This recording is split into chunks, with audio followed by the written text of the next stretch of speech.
Next one, we'll see how to visualize the antenna current. So how to see the current, distribution in an antenna.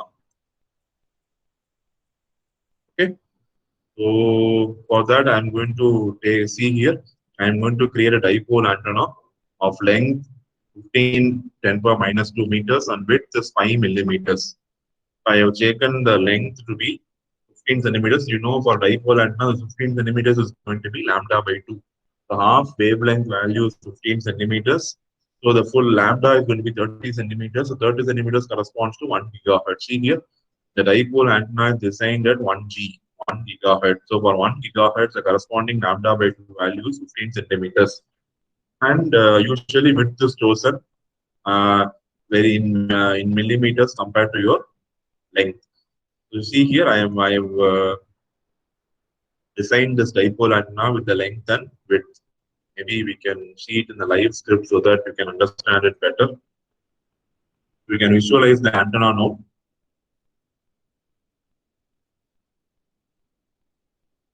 Yes, see the antenna.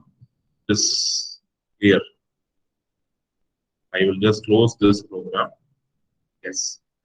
So the antenna is 15 centimeters, and the width is going to be 5 mm. Okay, you see along Z, it is in mm. Everywhere it is in mm. So along Y, you can see it is 5 mm, and along Z, you can see it is totally 15 centimeters. 15 centimeters means it will correspond to 150 mm, right? So 75 mm above 0, 75 mm below 0. Okay, that is how the antenna is built. I hope you are able to see the antenna design parallelly in this window itself. Now I am finding the current distribution. Current distribution means I am finding the surface current of the antenna. So when the antenna is placed along the Z axis, what is the current distribution? You can see that the maximum current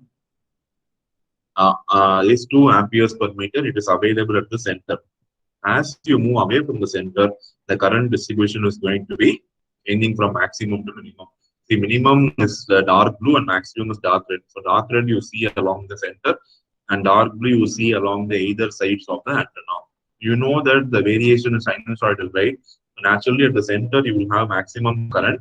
As you travel away from the center at the multiple resonant frequencies, the antenna will have a periodical current distribution, which will lead to variation in the current. Okay, so we have seen the current